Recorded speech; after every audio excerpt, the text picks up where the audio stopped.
자, 오늘은 여러분과 골로새 1장 21절로 23절의 말씀을 본문으로 해서 복음의 소망에서 흔들리지 아니하면 이라고 하는 제목으로 말씀을 전하고자 합니다.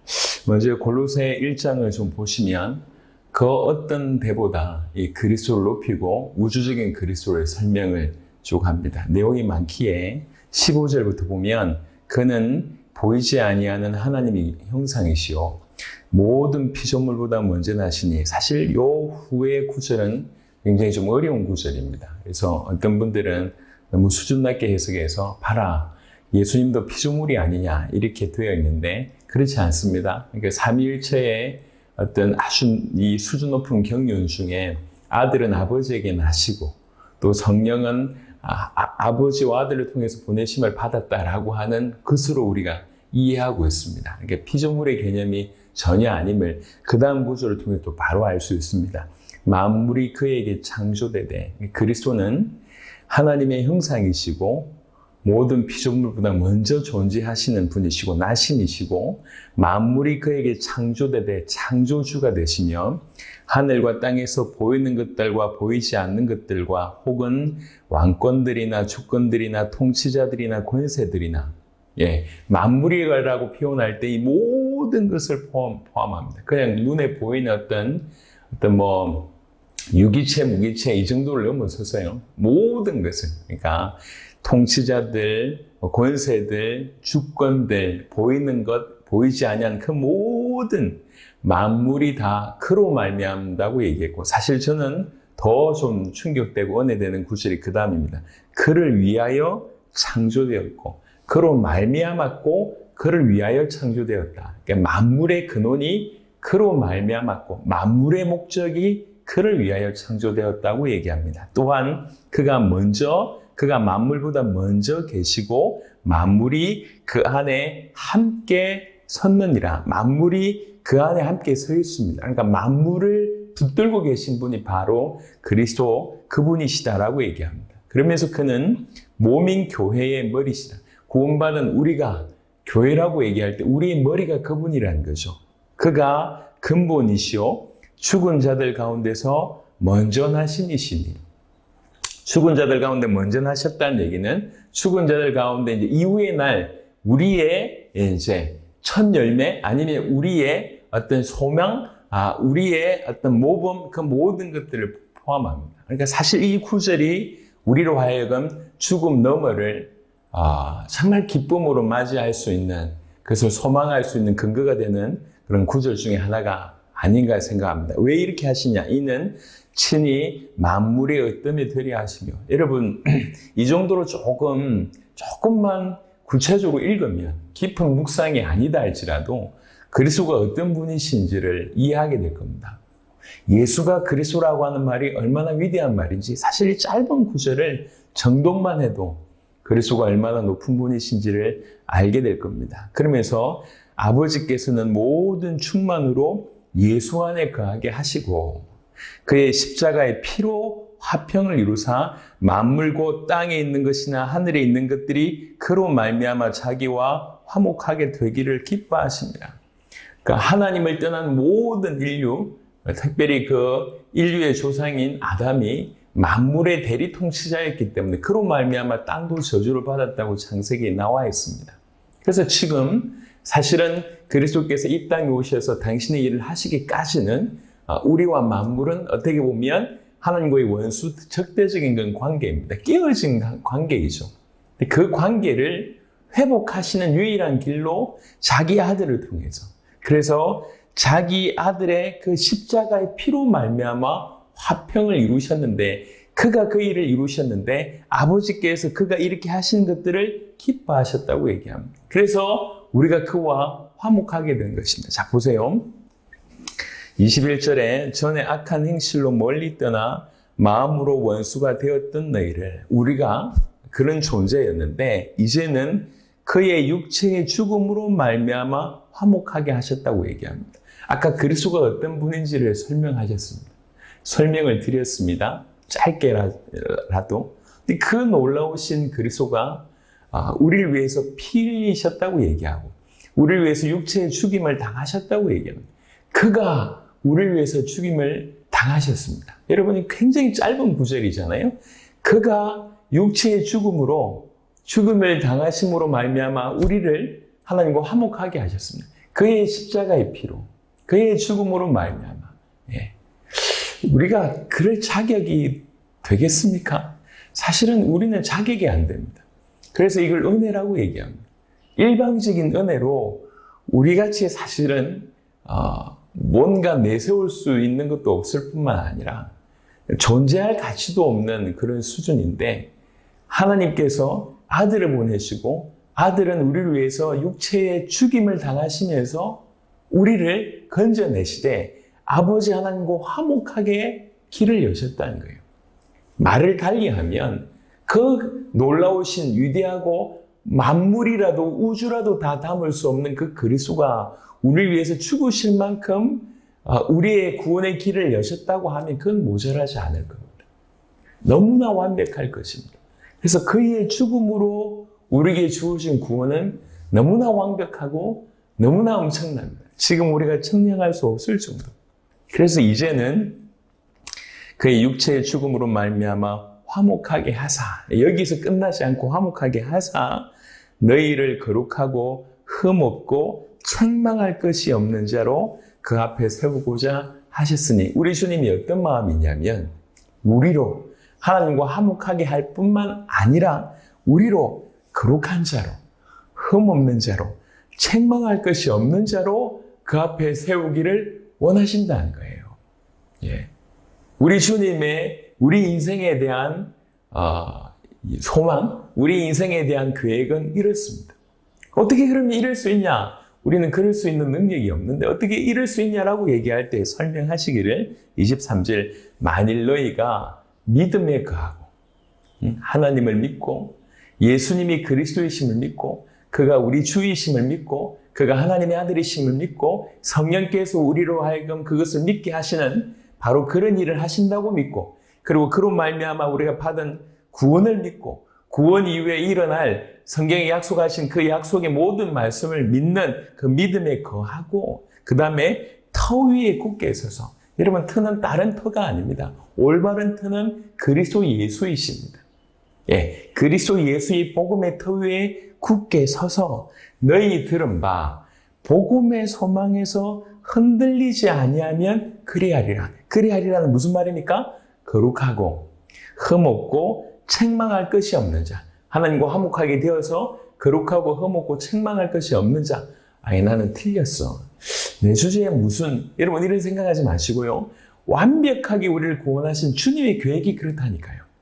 그러니까 그 주님의 계획에 걸맞게 우리가 믿음에 서 있고 터 위에 굳게 서서 이 복음의 소망에서 흔들리지 아니하면 그렇게 되리라라고 되어 있습니다. 오늘의 이 골로새 1장은 이렇게 되어 있습니다. 그 중에 오늘은 이 복음의 소망이라고 하는 부분들을 한번 나눠보고자 합니다. 여러분, 복음으로 말미암아 우리에게 주어진 소망이 무엇입니까? 사실 너무 많지만 아주 짧게 얘기한다고 하면 우리는 틀림없이 하나님 나라를 유업으로 받게 된다는 거죠.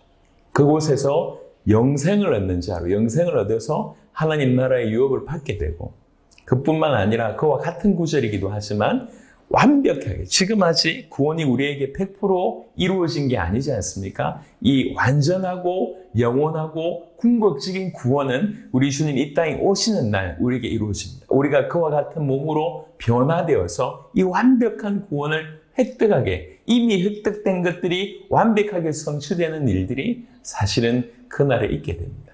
그래서 하나님 나라에 대해서 구원의 완벽한 성취, 그리고 주님의 재림으로 말미암아 우리에게 주어질 어떤 영생, 하나님의 나라, 이 모든 것들에 대한 소망입니다. 하늘의 소망이죠.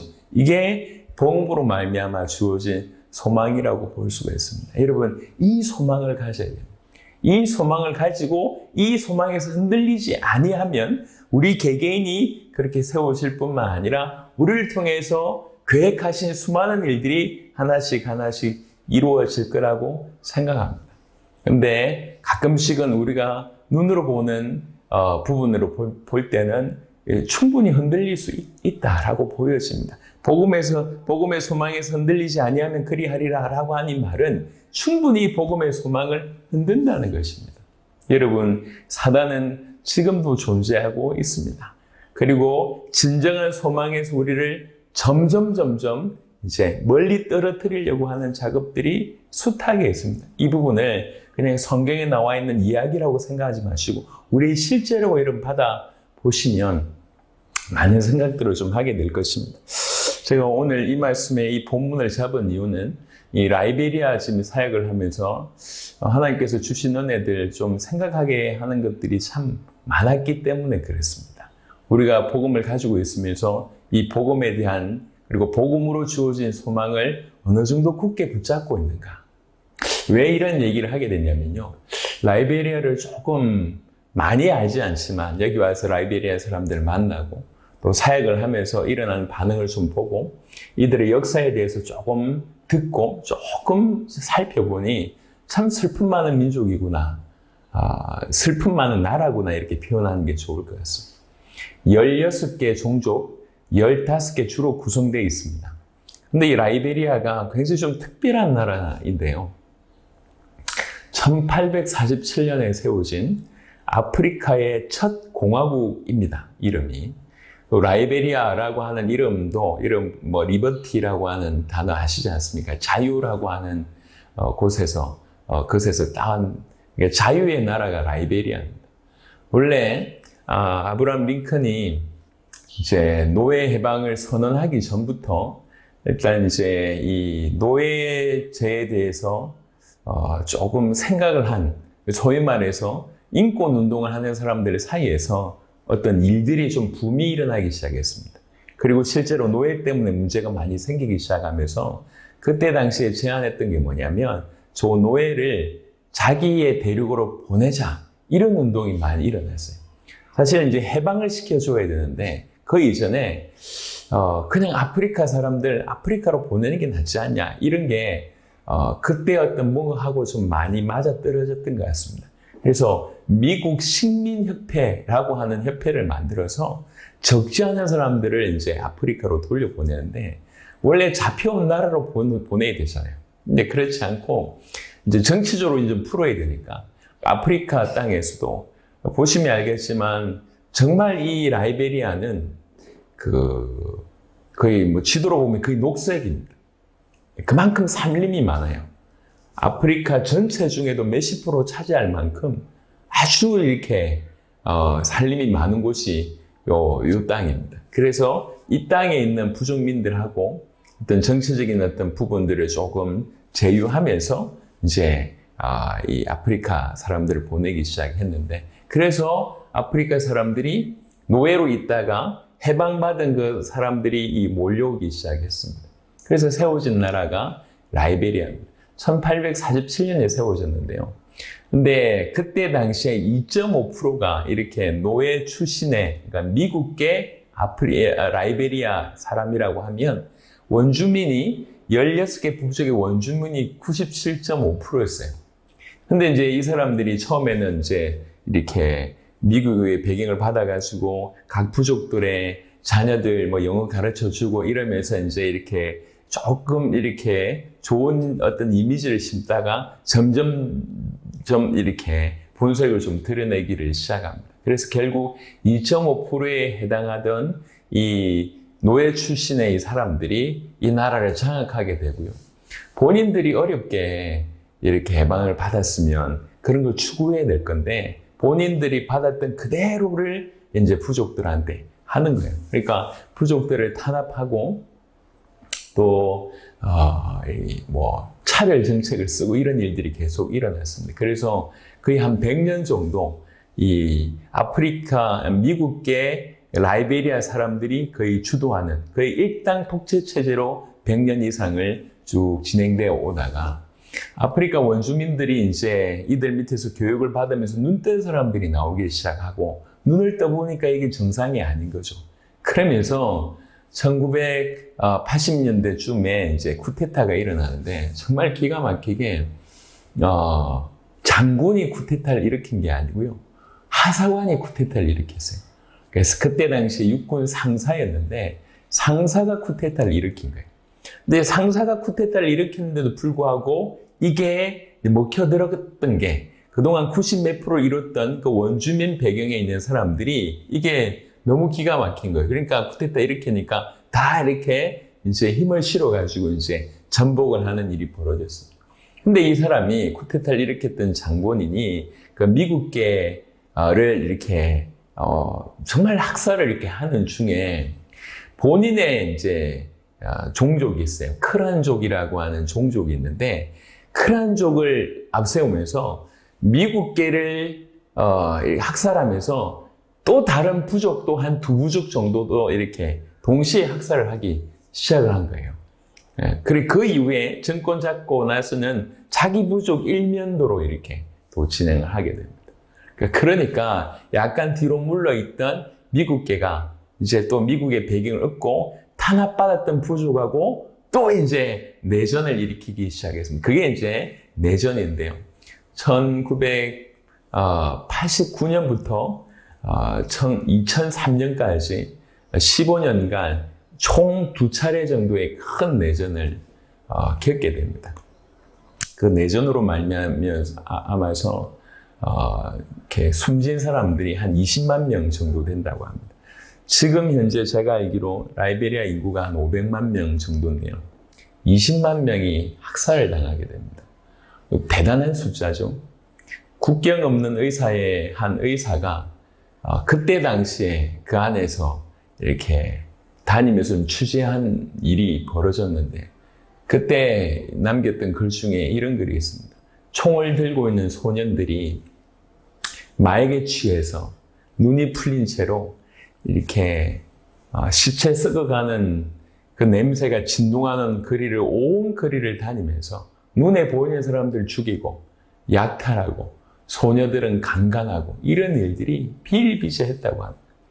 그런데 어느 정도냐면 이 소년병들을 이제 정부군이나 반란군이 데려가면서 소년군들 중에는 그냥 말 그대로 10대 후반이 아니에요. 심지어 10대도 안 된 아이들을 소년병으로 끌고 갔다고 합니다. 5살 이후로는 소년병을 끌고 갔대요. 어떤 집에서는 7살짜리 아이를 소년병으로 끌고 가려고 하니까 아버지가 막았어요. 그러니까 그 자리에서 아버지를 죽이고 소년병을 끌고 간 거예요. 그러니까 그렇게 이제 소년병으로 끌려가서 마약에 취해가지고 이런 일을 하는 거예요. 얼마나 기가 막힙니까? 그러니까 그 처참함이 이로 말할 수 없는 그런 상황이 계속 일어났다고 합니다. 그러다가 결국 이제 2003년에 유엔군까지 개입돼가지고 좀 안정이 되긴 시작했는데 또 이쪽 분들한테 물어보니까 유엔군 이름으로 왔던 여러 나라, 아프리카 여러 나라, 기니, 시에라리온, 뭐 가나 이런 분들이 왔다가 이런 분들이 또 약탈을 일삼는 거예요. 가지고 있는 거 다 빼앗아가는 이런 일이 벌어진 거예요. 그래서 여튼 뭐 민주적으로 나중에는 대통령을 이제 선발하기도 했는데, 이제 선출하기도 했는데, 그리고 나서 이제 전범에 대해서 어떤 재판을 좀 해야 되지 않습니까? 전쟁, 그 내전 중에 너무 악랄하게 행동했던 많은 사람들, 그 사람들을 화해 모드로 간 거예요. 화해 모드라고 얘기를 해야 될지 모르겠지만, 그러니까 왜 그러냐면, 가족마다 아픔들이 있는 거예요. 그러니까 부모를 잃어버린 아픔도 있지만, 자기 딸 중에 그 소년병들에게 강간당해가지고 임신하는 사람이 있는 거예요. 이게 아픔이잖아요. 이걸 가지고 막 드러내서 어떻게 하고자 하는 마음도 있지만 이미 자녀를 낳고 더 이상 아픔을 드러내고자 하는 그런 마음이 없는 이 사람도 있고, 또 어떤 경우에는 그런 소녀들을 강간시켰던 그 소년병으로 활동했던 사람들을 아들로 두고 있는 거예요. 전쟁 범죄자로 이렇게 재판한다고 얘기할 때 재판 안 받을 가정이 없는 거예요. 네. 그러니까 이제 분위기가 또 그렇게 갔어요. 또 어떤 경우에는 이런 얘기가 있더라고요. 전범 중에 한 명이 반란군의 수장이 대통령을 출마했는데 그 출마한 사람을 두고 이제 이 어떤 한 분이 글을 낸 거예요. 그가 내 아들을 죽였다. 그가 내 딸을 주겠다. 그런데 나는 그에게 투표하겠다. 왜 그러냐?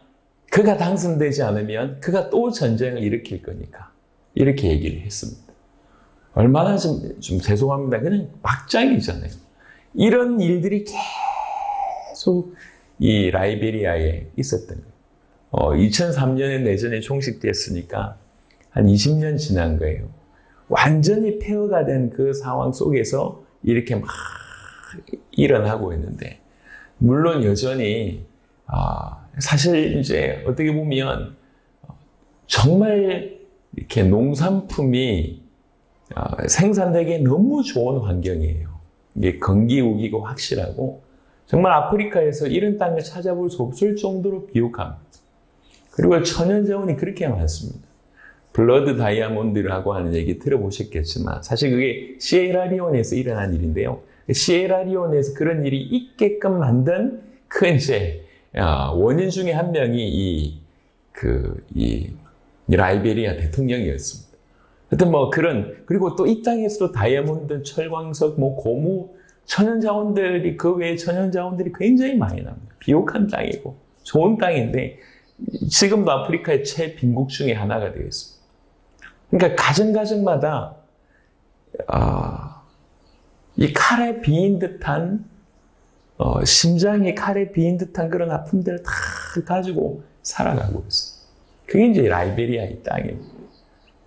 이렇게 보면서 앞에 정권을 잡은 자들이 더 이렇게 그런 부분들을 추구하다 보니까 이런 일이 벌어졌고, 결국 자기 이익을 추구하던 자들 때문에 또 그렇게 집단 이기주의가 되어서 이런 일들이 많이 벌어진 것 같아요.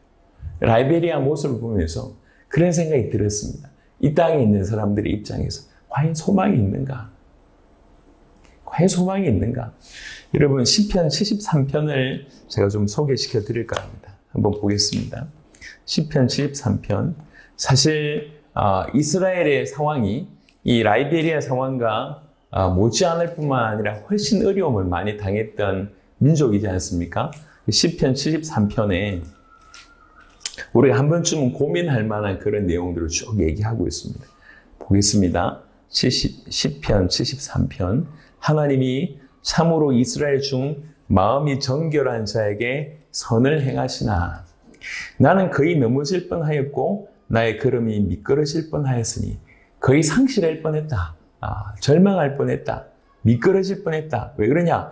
이는 내가 악인의 형통함을 보고 오만한 자를 질투하였음이로다. 그 악인, 그 오만한 자는 그들은 죽을 때에도 고통이었고 그 힘이 강건하며 사람들이 당하는 고난이 그들에게는 없고 사람들이 당하는 재앙도 그들에게는 없나니 그러므로 교만이 그들의 목걸이요 강포가 그들의 옷이며 살찜으로 그들의 눈이 솟아나며 그들의 소득은 마음의 소원보다 많으며. 이해하시겠습니까? 여기에 그 라이베리아가 전범 같은 사람들, 대통령이었던 사람들, 반란군의 수장이었던 사람들, 수많은 사람들을 죽였던 엉덩이 부대라고 하는 부대가 있었대요. 라이베리아. 무슨 말이냐면 소년병들을 다 마약에 취하게 만들어서 옷을 다 벗게 하고 신발만 신고 앞으로 가는 거예요. 그러니까 이제 머리에는 이상한 가면 같은 거 쓰고 막 이래가지고, 그러니까 이제 그야말로 뭐 미치는 사람들이 막 이렇게 돼가지고 하는 거예요. 그거를 주도했던 사람이 있습니다. 예. 그 사람이 뭐 죽인 사람만 해도 수도 없이 많아요. 예. 여전히 그 전범이 이 유엔군이 들어와서 나라가 안정되고 나서는 이제 국회에 출마해가지고 상원 의원으로 떳떳하게 살고 있습니다. 여러분 어떻게 생각하십니까? 그들의 소득이 마음의 소원보다 많대요. 죽을 때도 고통이 없고 그 힘이 강건하고 사람들이 당하는 고난도 없고 재앙도 없고. 8절에 그들은 능욕하며 악하게 말하며 높은 데서 그만하게 말하며 그들의 입은 하늘에 두고 그들의 혀는 땅에 두루 다니도다. 그러므로 그의 백성이 이리로 돌아와서 잔에 가득한 물을 다 마시며 말하기를 하나님이 어찌하랴? 지존자에게 지식이 있느냐? 하나님이라는 사람이, 하나님이라는 존재가 있냐? 과연 이런 걸 알 수 있겠냐? 그 사람이, 그 존재가, 그 하나님이라는 사람이 지식이 있겠냐? 볼지어다 이들은 악인들이라도 항상 평안하고 재물은 더욱 푸르나도다. 내가 내 마음을 깨끗하게 하며 내 손을 씻어 무죄하다 한 것이 실로 헛되도다. 그걸 보고 그런 모습을 볼 때 자기가 지금까지 자기 마음을 깨끗하게 하고 자기 손을 씻어서 무죄하게 한, 그러니까 이렇게 성실하게 신실하게 산 거, 이거 다 헛된 거 아니냐? 나는 종일 재난을 당하며 아침마다 징벌을 받았도다. 내가 만일 스스로 이르기를 내가 그들처럼 말하리라 하였더라면 나는 주의 아들들의 세대에 대하여 악행을 행하였으리이다. 내가 어쩌면 이를 알까 하여 생각한 즉 그것이 내게 심한 고통이 되었더니. 이게 우리 시편 73편 저자의 고민이었습니다. 인생 내도록 이해가 안 되는 거예요. 하나님 잘 믿으면 이 땅에서 복을 받아야 되고, 하나님 안 믿는 놈들은 이 땅에서 저주받아야 되는데, 이 시편 기자의 생각이에요. 근데 하나님 안 믿는 사람들이 더 잘 살고, 하나님 믿는, 그것도 열심히 믿는 사람들은 늘 고통 따라다니고, 이게 뭐지? 그리고 심지어 고난받을 줄 알았는데, 그 악한 사람들이 고난받을 줄 알았는데, 끝까지 강건하게 팔팔 살다가, 누릴 거 다 누리다가, 죽을 때도 그냥 한 번에 죽네. 고통도 없이 죽네. 이게 뭐냔 말이에요. 예. 왜 이리 하나님 불의하십니까? 하나님 살아계시면 이럴 수 있습니까? 도무지 이해가 안 되는 거예요. 그러니까 그게 고민이었다는 것입니다. 그런데 17절에 하나님의 성소에 들어갈 때에야 그들의 종말을 내가 깨달았나이다. 만약에 이 생뿐이면, 예, 맞습니다.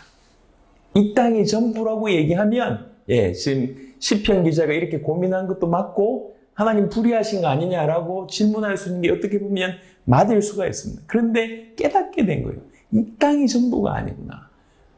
하나님의 성소에 들어갈 때 영원한 것에 대해서 깨닫게 됐다는 거죠. 심판이 있다는 걸 알게 됐습니다. 주께서 참으로 그들을 미끄러운 곳에 두시며 파멸에 던지시니 그들이 어찌하여 그리 갑자기 황폐되었는가. 놀랄 정도로 그들은 전멸하였나이다. 주여, 사람이 깬 후에는 꿈을 무시함 같이 주께서 깨신 후에는 그들의 형상을 멸시하시리이다.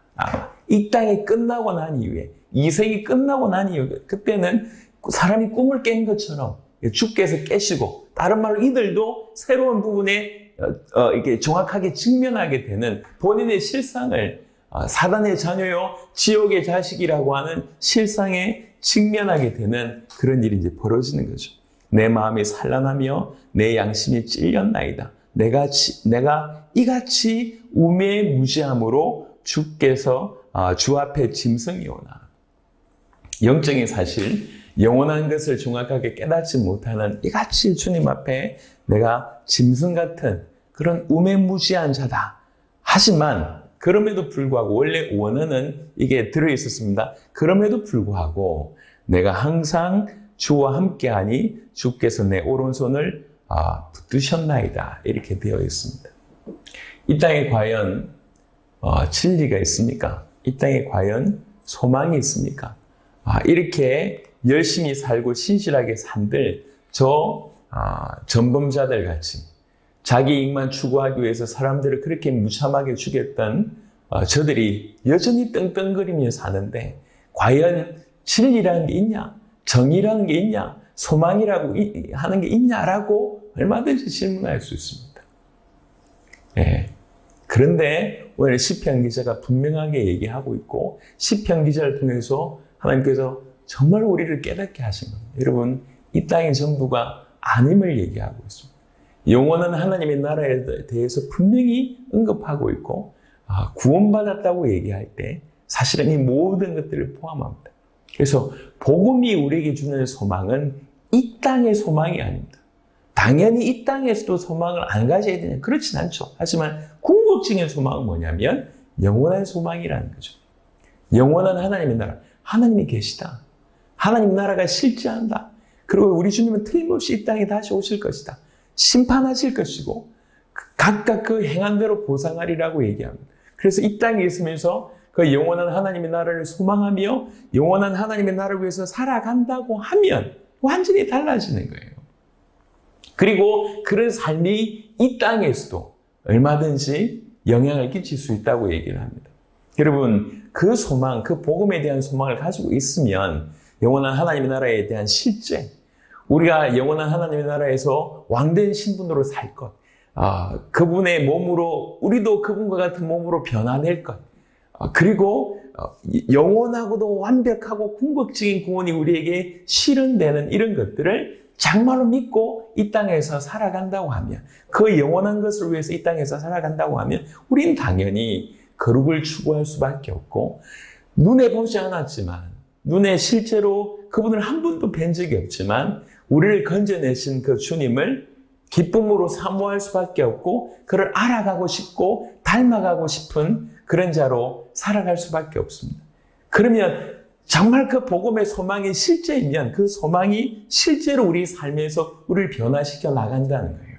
그래서 오늘 골로새 1장에 주신 말씀처럼 거룩한 자로, 흠이 없는 자로, 책망받지 않는, 책망 없는 자로 계속 우리를 성장시켜서 그 앞에 서게 하신다는 것입니다. 사실 지금 라이베리아를 볼 때 이 환경이 문제가 아니구나. 정말로 복음의 참 소망 가운데 있는 거하는 자가 많지 않구나. 여전히 지금 천연 자원부터 시작해서 많은 자원들을 가지고 있지만, 물론 내전 때문에 어렵다고는 하지만 사실은 지금 라이베리아의 가장 어려운 부분들은 이 부패인 것 같습니다. 부패. 근데 조사를 보니까요, 기독교가 85%예요. 85%. 토착 종교가 5%입니다. 그리고 10%가 무슬림이라고 나와 있습니다. 표지에는. 그런데 이제 여기에 바울 선교회 선교사님들이 와 계시는데, 그 선교사님들이 깊이 선교하면서 이제 파악한 게, 실제로 자기가 볼 때는 토착 종교가 한 75%, 무슬림이 한 15%, 기독교가 한 10%다 이렇게 얘기합니다. 아니, 기독교라고 쓴 사람들이 75%라는데 이분이 볼 때는 10%밖에 기독교가 아니래요. 왜 그러냐 하니까, 실제로 미신과 주술에 사로잡혀 있는 마른 기독교지만 이렇게 혼합한, 완전 변절된, 그러니까 기독교라고 일어날 수 없는 그런 사람들이, 그런 부분들이 굉장히 성행하고 있다는 거예요. 진정으로 거듭나지 않는 가짜 기독교, 가짜 그리스도인들이 그렇게 많대요. 아까 제가 좀 이름을 자세하게 얘기를 좀 안 드렸지만, 그 전범들 중에 어떤 분들은 그렇게 사람을 많이 죽였는데 그 전범들 중에 한 분은 갑자기 자기가 부대에서 부대원들을 데리고 전쟁을 나가려고 하는 중에 하나님께로부터 전화가 왔대요. 이게 무슨 말이지? 그래가지고 목사가 됐대요. 그래서 목사가 됐는데, 정말 진정으로 회개해서 목사가 될 수도 있지 않습니까? 근데 목사가 됐는데 이게 사람 죽인 거에 대해서 이렇게 막 자료가 나오지 않습니까? 마치 자기 일이 아닌 양, 어쩔 수 없이 그랬냐, 이렇게 핑계를 댑니다. 사람을 그렇게 죽였는데 정말로 구원받았다고 하면, 그가 진실로 회개했다고 하면, 그게 정확하게 부딪혔다고 하면 참으로 회개의 삶을 올바로 살아야 될 건데, 그러면 그렇게 하는 중에 목회자가 될 수는 있겠죠. 하지만 회개의 모습이 전혀 없습니다. 그러니까 기독교인인데, 명색이 기독교인인데, 이 가짜 기독교인, 가짜 그리스도인이 가득가득 차 있는 것이 사실 라이베리아의 모습이라고 볼 수가 있습니다. 이게 비단 라이베리아의 모습일까요? 그런 생각이 듭니다. 여러분, 복음의 소망이 진실로 우리에게 확고하지 않으면, 그럼 한번 질문을 해보십시다. 우리 손에, 가슴에 손을 얹고, 진정 내가 원하는 게 뭔가? 나는 뭘 원하고 있는가를 한번 질문해 보십시오. 요즘 아이들은요, 장래 희망이 뭔지 물어보면 없다고 얘기하는 아이들이 많아요. 뭔가 간절히 되고 싶은 게 없는 거예요. 그런 아이들 이렇게 과외를 많이 시키고 돈을 들여서 엄청난 교육을 많이 시키지만 궁극적으로 뭘 하고자 하는 것이 없고 그냥 분위기 따라 흘러가는 그들의 인생, 그게 아이들이 아니라 끝까지 그렇게 살다가 마무리 짓지 않습니까? 대부분이. 우리 한번 질문해 보자고. 나는 뭘 소원하고 있는가? 더 중요한 건 내 영혼이 뭘 원하고 있는가? 내 영혼이 뭘 원하고 있는지도 모르면서 그냥 맹목적으로 그냥 벌어지는 일들에 그냥 계속 따라간다고 하면 이게 과연 살아있을까? 어떤 분은 얘기했습니다. 꿈이 없는 자는 살아있으나 죽은 자라고 얘기했습니다. 우리에게 진정한 소망이 없다고 하면 간절히 주님 오신다고 하는 영원한 하나님의 나라에 대해서 우리에게 이루어질 궁극적이고 완전한 그 구원, 우리가 주님과 같은 몸으로 변화돼서 그분과 함께 그 궁극적인 그 기쁨의 희락의 하나님과 함께 영원히 살 것이 구체화되지 않고 그게 내 것이 되지 않는다고 하면 오늘을 사는데 그것과 전혀 무관하다고 하면 오늘 우리가 무슨 힘으로 살아갈 수 있겠냔 말이에요. 인도의 선교사님이 이런 일화를 겪었습니다. 이분이 의학에 좀 조회가 좀 있었던 모양이에요. 어떤 인도의 한 거리에서 이제 소경이 구걸을 이렇게 하고 있었다고 얘기합니다. 그러니까 이제 이렇게 조금 보니까 이건 고칠 수 있는, 눈을 뜨게 할 수 있는, 의학적으로 볼 때는 그렇게 고칠 수 있는 거라고 생각이 들어서 구걸하고 있는 게 너무 불쌍해서 얘기했다고 합니다. 이건 병이 나을 수 있습니다. 그리고 비용이 적지 않게 들겠지만 어떻게든 제가 해서 도와드리겠습니다. 낫게 해드릴게요. 저 가서 수술합시다. 이렇게 얘기했어요. 근데 이 듣고 있던 이 거린이 이렇게 질문을 했다고 합니다. 그럼 혹시 눈 뜨고 나서도 구걸할 수 있습니까? 이렇게 질문했대요. 구걸해야지 돈 생기니까. 구걸할 수 있습니까? 아니, 이제 눈을 떴는데 구걸할 필요가 없죠? 라고 얘기하니까 이 사람이 단호하게 거절했대요. 나는 지금 돈 버는 방법이 구걸하는 것밖에 없으니까 눈 안 뜨겠습니다. 여러분, 있었던 얘기입니다. 얼마나 기가 막힙니까? 그러니까 돈 버는 법을 구걸하는 밖에 없으니까, 그러니까 눈을 뜨고 나면 할 수 있는 게 너무 많음에도 불구하고 본인의 생각이 잡히는 거예요. 이게 전부라고 생각하고 있는 거예요. 이 땅에 사는 많은 사람들이 이 땅이 전부라고 완전히 그렇게 사로잡혀 있습니다. 여러분, 이 땅이 전부가 아닙니다. 여러분, 척 콜슨이라고 하는 사람이 본 어게인이라고 하는 책을 썼어요. 이걸 어디 썼냐면 감옥에서 썼어요. 어떤 이유로 그분이 감옥에 간지 모르겠는데 감옥에 가서 이렇게 보니까 소망을 잃어버린 사람들은 대부분 하는 게 뭐냐면 자기를 자해하거나 아니 저 방구석에 쪼그리 앉아가지고 아무것도 안 하고 살더랍니다. 그러니까 그런 사람은 결국 또 그런 모습으로 나중에 서서히 죽어가는 거예요. 근데 소망이 있는 사람들은 내일 나갈 것처럼 오늘 행동하더래요. 근데 실제로 그런 사람들은 나가고. 그러면서 이 사람이 큰 뭔가가 얻은 거예요. 이 땅이 전부가 아니구나.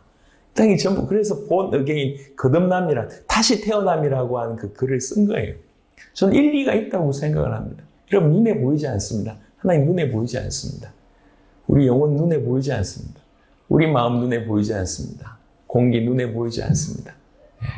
눈에 보이지 않는데 우리는 있다고 믿습니다. 왜 그러냐면 과학적으로도 밝혀졌고 아니면 사람들도 그렇게 얘기하고 실제로 우리가 숨을 쉬지 않으면 우리 치명적인 영향을 이렇게 하니까 눈에 보이지 않지만 믿습니다.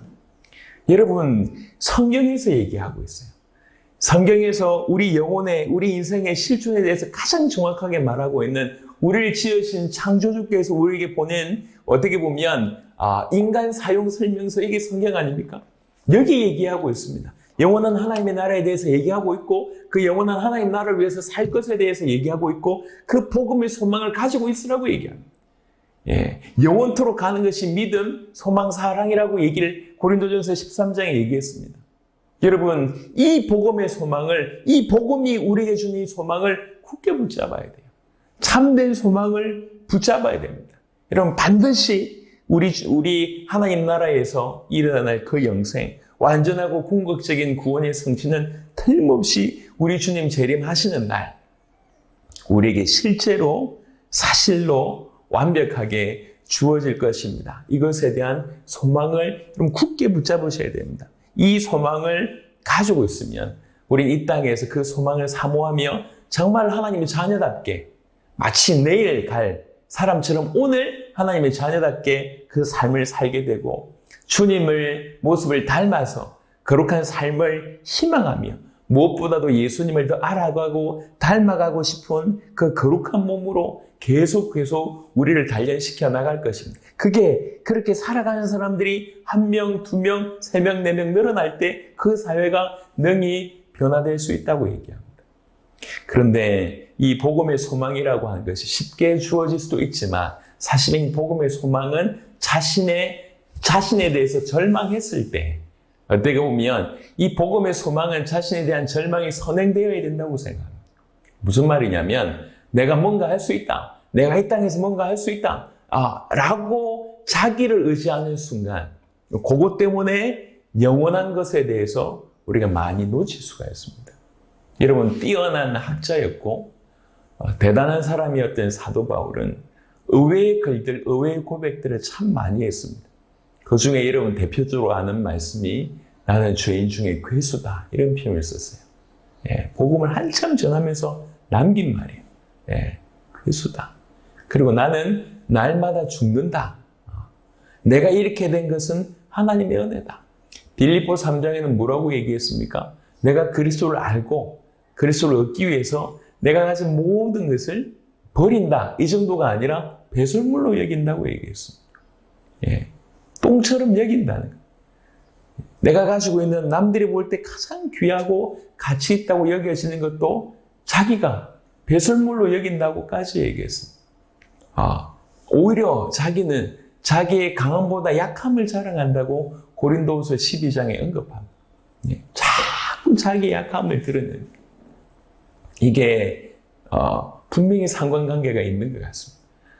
내가 주인이 되어서 내가 뭔가를 할 수 있다라고 얘기하는 것과 영원한 하나님께 자신을 의탁하는 것은 모습은 비슷할 수 있을지 모르겠지만 시작이 틀리고 과정이 틀리고 결론이 완전히 틀립니다. 그래서 영원한 복음에 소망이 있는 자는 정말 그런 부분에 이게 중심을 가진 자는 의외로 사실은 대부분이 그렇지만 자기 자신에 대해서 정확하게 실체를 알고 있고 자기 자신에 대해서 절망해본 자가 그런 복음의 소망을 온전히 붙들게 된다라고 볼 수가 있습니다. 그래서 이 자리에 이 말씀을 듣는 우리 모두가 그런 복음의 소망 깊이 있게 소유했으면 좋겠습니다. 이런 우스갯소리가 있더만요. 어떤 두 친구가 있었는데 재물이 한 친구가 많았던 것 같아요. 이분이 이제 크리스찬인데 그날따라 목사님 말씀을 통해서 이 재림에 관한 그리고 영원한 하나님의 나라의 실체에 관해서 그리고 그 나라에서 자기가 왕과 같은 존재로 예수님과 같은 몸으로 변화되어서 영원한 하나님의 나라에서 지내게 될 부분들의 메시지를 하셨는데 이게 좀 많이 믿어졌어요. 친구를 초청했어요. 믿지 않는 친구인데 그 친구한테 이렇게 얘기를 했습니다. 내가 오늘 목사님 말씀을 들었는데 난 그게 너무 믿어진다. 그래서 주님 재림하시는 날 내가 가지고 있는 모든 재산 네가 가져가라. 나는 주님이 재림하시는 날 영원한 하나님 나라 가야 되니까 이 재산 다 가져가라. 만약에 네가 진짜 원하면 내가 지금 서약서까지 써줄게 라고 얘기했어요. 불신자는 그 말을 듣던 불신자는 일단 너무 그게 좋은 거예요. 내 친구의 저 많은 재산을 내가 가질 수 있다. 그래서 집으로 돌아갔는데 그냥 기쁜 마음으로 돌아갔대요. 근데 계속 이렇게 생각을 하게 된 거예요. 도대체 그날이 어떤 날이고 그 친구가 간다고 하는 천국이 도대체 뭐길래 저 친구가 재산을 다 포기해? 이게 계속 생각나는 거예요. 도대체 저 친구는 뭘 믿는 거지? 뭘 위해서 자기 재산 나한테 다 준다는 거지? 한참 고민 끝에 다시 그 친구한테 전화했다고 해요. 야, 그 주님, 그분이 재림하신다는 그날, 돈 안 줘도 괜찮고 재산 안 줘도 괜찮으니까 가능하면 내가 네 가는 곳에 가면 안 되냐? 네가 그렇게 간다고 하는 그 천국에 나도 어떻게 좀 갈 수 없냐? 그 가는 길이 어디냐? 라고 이제 했다고 얘기합니다. 우스개 얘기일 수도 있습니다. 하지만 진짜 그 복음의 소망이 있던 자가 그냥 이렇게 끄집어낸 얘기가 이 사람하고 진정 고민하게 한 거예요. 저는 사실 짧은 얘기지만 이 사람이 고민했다는 거에 대해서 우리가 생각해 볼 필요가 있다는 거예요. 과연 우리는 이 복음이 우리에게 주어진 소망에 관해서 어느 정도 실제가 되고 있는가? 어느 정도 그것을 내 것으로 소유하고 있는가? 그 복음의 소망이 오늘을 사는 나에게 도대체 얼만큼 영향을 미치고 있는가? 그 복음의 소망이 실제가 되는 만큼 오늘 내가 사는 그 모든 삶의 많은 것들을 분명히 영향을 끼치고 우리로 하여금 정말 주님을 닮아가는 자로 계속 성장하게 할 수 있다고 생각합니다. 오늘 성경은 이렇게 얘기합니다. 복음의 소망에서 흔들리지 말라고 얘기합니다. 복음의 소망에서 흔들릴 수 있는 상황을 계속 연출한다는 거죠. 되게 보면. 지금 우리는 이 표류하는 바다에 떠 있는 그런 상황, 표류하는 배에 떠 있는 그런 상황일 수 있습니다. 이 고난의 파도, 이 세상이라고 하는 육신이라고 하는 사단이라고 하는 죄라고 하는 저주라고 하는 엄청난 물결들이 막 파도치는 그 위에 떠 있는 그런 상황입니다. 우리는 뭔가를 유지할 수 있는 뭔가를 굳게 붙잡아야 되는데 그것이 복음의 소망이라고 얘기를 하고 있습니다. 예, 정말 이 말씀을 기억하시면서 굳게 붙잡았으면 좋겠습니다. 우리 잠언서 23장 잠시 보겠습니다. 잠언 23장 17절 18절 보겠습니다. 잠언 23장 17절 18절 네 마음으로 죄인의 형통을 부러워하지 말고 항상 여호와를 경외하라. 정령이 네 장래가 있겠고 네 소망이 끊어지지 아니하니라. 오늘 주신 말씀에 어떻게 보면 좀 결론적으로 우리가 볼 수 있는 것 같습니다. 여러분 정말로 이 땅의 것들 때문에 여호와를 경외하는 걸 놓치지 않았으면 좋겠습니다. 이 땅의 것들 때문에 영원한 복음에 집중하는 걸 놓치지 않았으면 좋겠습니다. 이 땅의 끝 때문에 복음의 소망에서 흔들리지 아니하였으면 좋겠습니다. 여러분 복음의 소망을 소유하시길 바랍니다. 복음의 소망을 굳게 붙잡으시길 바랍니다. 흔들리지 않기를 바랍니다. 그것이 실제가 되어서 그 그리스도께서 그 위대하신 그리스도께서 당신의 죽으심으로 나를 살릴 만큼 내게 베푸신 은혜가 그렇게 크고 나를 향한 계획이 단순히 하나님과 화목하는 것을 넘어서서 거룩하고 흠이 없고 책망받을 것이 없는 자로 세우려고 하는 것이 완벽한 하나님의 계획이 맞을진데 그분이 우리를 그렇게 이끌어 가실 것입니다.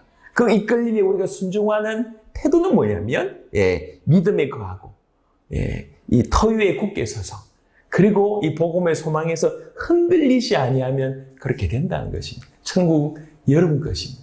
우리의 것입니다. 영원한 하나님 나라에서 왕같은 존재, 그게 우리의 모습입니다. 이 땅에서 영원한 하나님 나라를 위해서 살았던 것이 틀림없이 영원한 것으로 보상받는 것, 그 우리의 모습입니다. 그것이 오늘을 사는 우리에게 기준이 되고 힘이 되도록 해야 되겠다는 거죠. 그래서 그 위에 우리가 서 있는다고 하면 얼마든지. 여러분, 예수님이 부활하셨습니다. 십자가 지시고 부활하셨습니다. 그 부활은 제가 지난번에 말씀드렸듯이 부활은 우리에게 여러 가지를 줍니다. 십자가가 완벽했다는 증거고 그가 하나님이라는 결정적인 증거가 부활입니다. 또 그 부활은 육신 이후에 뭔가 있다고 하는 것에 대한 입체적인 부분입니다. 죽음이 끝나지 않고 죽음 이후가 분명히 존재하고 있다고 하는 구체적인 증거가 그의 부활입니다. 지금 하늘 우편에, 하늘 보좌 우편에 계시다고 얘기했습니다. 그러니까 죽음 이후의 삶을 지금 우리 주님을 이렇게 살고 계시면서 우리에게 보여주신 거예요. 그게 우리의 미래입니다. 그래서 베드로전서 1장 3절은 그분의 부활로 말미암아 우리에게 산 소망을 주신다고 얘기했습니다. 그분의 모습이 우리의 미래입니다. 그게 오늘 사는 우리가 실제가 되어야 됩니다. 감옥에 살면서 내일 나갈 것처럼 오늘 살아가는 삶. 그게 우리가 이 땅에서 영원한 천국을 소망하면서 살아가는 것과 비슷하지 않겠나는 생각합니다. 우리는 구원받은 자예요. 예수의 생명이 우리 안에 있는 자입니다. 예수의 생명이 있다는 얘기는 예수님의 계획이 내 안에 있다는 얘기고 예수님의 소망이 내 안에 있다는 얘기고 예수님의 힘이, 예수님의 능력이 그 모든 것이 우리 안에 있다는 얘기고 주와 동행함이 우리와 있다는 얘기입니다. 복음으로 말미암아 주신 소망, 그의 죽으심으로 또 그의 부활하심으로 말미암아 우리에게 주신 소망 가치 없지 않을 겁니다. 그 세상의 그 어떤 가치와 비교할 수 없을 정도로 큰 것이라고 생각합니다. 우리가 이 복음의 소망에서 흔들리지 않았으면 좋겠습니다. 이 라이베리아 땅에 복음의 소망에서 흔들리지 않는 자가 이제 일어나기 시작을 했습니다. 이들이 일어나야지. 지금 가짜 크리스찬, 가짜 기독교, 가짜 이 모습으로 하고 있는 이 많은 이 세상 또한 변화시키는 그런 일이 벌어지지 않겠나 생각합니다. 우리도 마찬가지 아닙니까? 그 복음의 소망에서 흔들리지 않아야지 우리 이 땅에서 삶이 더욱더욱 주님을 닮아가는 삶으로 갈 수밖에 없다고 생각합니다. 라이베리아 땅에 와서 사역을 많이 하지만 사실 라이베리아 땅에서 남는 것은 이것뿐만 아니라 이 말씀을 나누는 저와 여러분들, 바로 이 말씀이 가장 남는 것이라고 생각합니다. 라이베리아 땅에서 오늘 말씀을 전했습니다. 복음의 소망에서 흔들리지 아니하여서 하나님과 화목하고 거룩하고 흠이 없고 책망받을 것이 없는 자로 세워져 가는 저와 여러분들 되시기를 그리스도 예수 이름으로 축원합니다. 살아계신 주님, 감사합니다. 이 라이베리아 땅에서 우리 복음 가득한 교회 성도들, 또 말씀을 사모하는 자들에게 메시지 전하게 하심을 감사합니다. 진실로 복음의 소망, 복음이 우리에게 준 귀중한 소망을 우리 가슴에 안게 하시고 복음의 소망에서 흔들리지 아니하는 자로 살아갈 수 있도록 하나님 축복하여 주옵소서. 선포된 말씀이 이들 가슴 깊이 새겨지게 되기를 원하고 감사를 드리오며 우리 주 예수 그리스도 이름으로 기도드렸습니다. 아멘.